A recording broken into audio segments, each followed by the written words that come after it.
بسم اللہ الرحمن الرحیم پارٹ 13 میں خوش آمدید۔ حضور اکرم صلی اللہ علیہ وسلم نے اس عہد یعنی حلف الفضول کو بہت پسند فرمایا۔ آپ فرماتے تھے میں اس عہد نامے میں شریک تھا۔ یہ عہد نامہ بنو جدان کے مکان میں ہوا تھا۔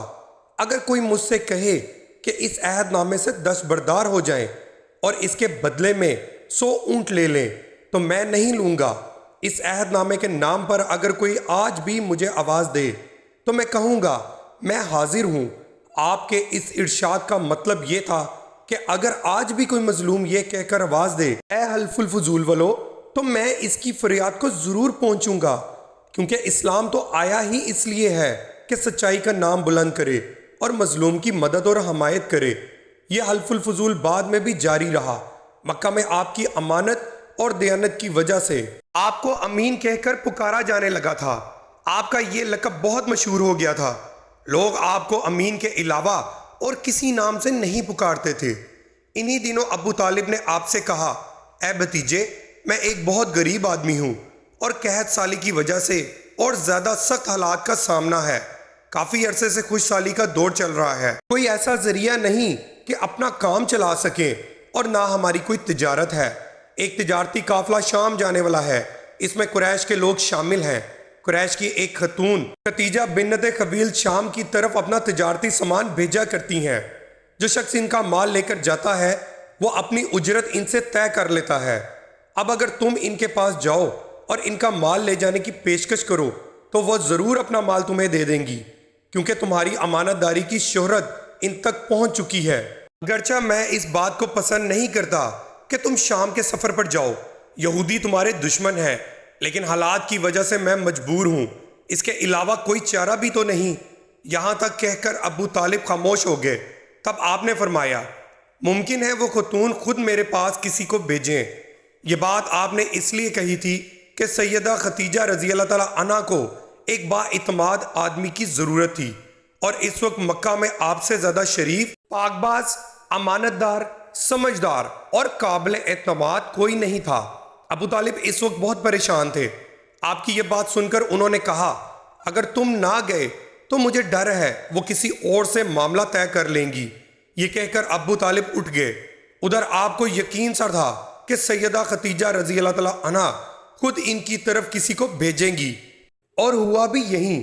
سیدہ خدیجہ رضی اللہ تعالیٰ عنہا نے اللہ کے رسول صلی اللہ علیہ وسلم کو بلا بھیجا، پھر آپ سے کہا میں نے آپ کی سچائی، امانت داری اور نیک اخلاق کے بارے میں سنا ہے، اور اسی وجہ سے میں نے آپ کو بلوایا ہے۔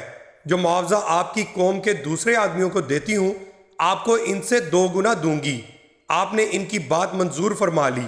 پھر آپ اپنے چچا ابو طالب سے ملے، انہیں یہ بات بتائی۔ ابو طالب سن کر بولے یہ روزی تمہارے لیے اللہ نے پیدا فرمائی ہے۔ اس کے بعد آپ صلی اللہ علیہ وسلم سیدہ خدیجہ رضی اللہ تعالیٰ عنہا کا سامان تجارت لے کر شام کی طرف روانہ ہوئے۔ سیدہ خدیجہ رضی اللہ تعالیٰ عنہا کے غلام میسرہ آپ صلی اللہ علیہ وسلم کے ساتھ تھے۔ روانگی کے وقت حضرت خدیجہ رضی اللہ تعالیٰ عنہا نے میسرہ سے کہا کسی معاملے میں ان کی نافرمانی نہ کرنا، تو یہ کہیں وہ ہی کرنا، ان کی رائے سے اختلاف نہ کرنا۔ آپ صلی اللہ علیہ وسلم کے سب چچاؤں نے قافلے والوں سے آپ کی خبر گیری رکھنے کی درخواست کی۔ اس کی وجہ یہ بھی تھی کہ ذمہ داری کے لحاظ سے یہ آپ صلی اللہ علیہ وسلم کا پہلا تجارتی سفر تھا۔ گویا آپ صلی اللہ علیہ وسلم اس کام میں بالکل نئے تھے۔ ادھر آپ روانہ ہوئے، ادھر آپ صلی اللہ علیہ وسلم کا معجزہ شروع ہو گیا۔ ایک بدلی نے آپ صلی اللہ علیہ وسلم کے اوپر سایہ کر لیا۔ آپ صلی اللہ علیہ وسلم کے ساتھ ساتھ چلنے لگی۔ جب آپ صلی اللہ علیہ وسلم شام پہنچے تو بصرہ شہر کے بازار میں ایک درخت کے سائے میں اترے۔ یہ درخت ایک عیسائی راہب نستورہ کی خانقاہ کے سامنے تھا۔ اس راہب نے میسرہ کو دیکھا تو خانقاہ سے نکل آیا۔ اس وقت اس نے آپ صلی اللہ علیہ وسلم کو دیکھا۔ آپ صلی اللہ علیہ وسلم درخت کے نیچے ٹھہرے ہوئے تھے۔ اس نے میسرہ سے پوچھا یہ شخص کون ہے جو اس درخت کے نیچے موجود ہے؟ میسرہ نے کہا یہ ایک قریشی شخص ہے، حرم والوں میں سے ہیں۔ یہ سن کر راہب نے کہا اس درخت کے نیچے نبی کے سوا کبھی کوئی آدمی نہیں بیٹھا۔ مطلب یہ تھا کہ اس درخت کے نیچے آج تک کوئی شخص نہیں بیٹھا۔ اللہ تعالیٰ نے اس درخت کو ہمیشہ اس سے بچایا ہے کہ اس کے نیچے نبی کے سوا کوئی دوسرا شخص بیٹھے۔ اس کے بعد اس نے میسرہ سے پوچھا کیا ان کی آنکھوں میں سرخی ہے؟ میسرہ نے جواب دیا ہاں بالکل ہے، اور یہ سرخی ان کی آنکھوں میں مستقل رہتی ہے۔ اب نستورہ نے کہا یہ وہی ہے۔ میسرہ نے حیران ہو کر پوچھا، اس کی طرف دیکھا اور بولے کیا مطلب یہ وہی ہے؟ کون وہی؟ یہ آخری پیغمبر ہے، کاش میں وہ زمانہ پا سکتا جب انہیں ظہور کا حکم ملے گا، یعنی جب انہیں نبوت ملے گی۔ اس کے بعد وہ چپکے سے آپ صلی اللہ علیہ وسلم کے پاس پہنچا۔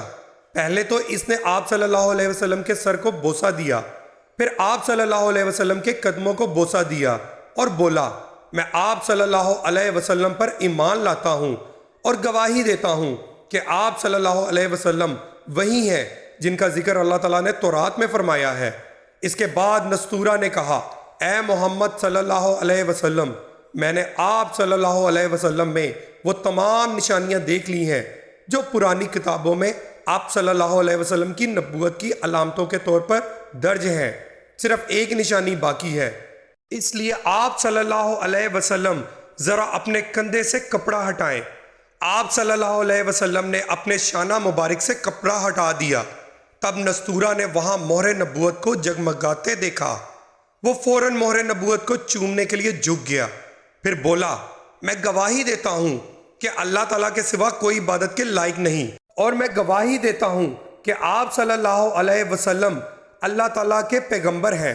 آپ صلی اللہ علیہ وسلم کے بارے میں حضرت عیسیٰ ابن مریم علیہ السلام نے خوشخبری دی تھی، اور انہوں نے کہا تھا میرے بعد اس درخت کے نیچے کوئی نہیں بیٹھے گا سوائے اس پیغمبر کے جو امی یعنی ان پڑھ ہاشمی، عربی اور مکی یعنی مکہ کے رہنے والے ہوں گے، قیامت میں حوض کوثر اور شفاعت والے ہوں گے۔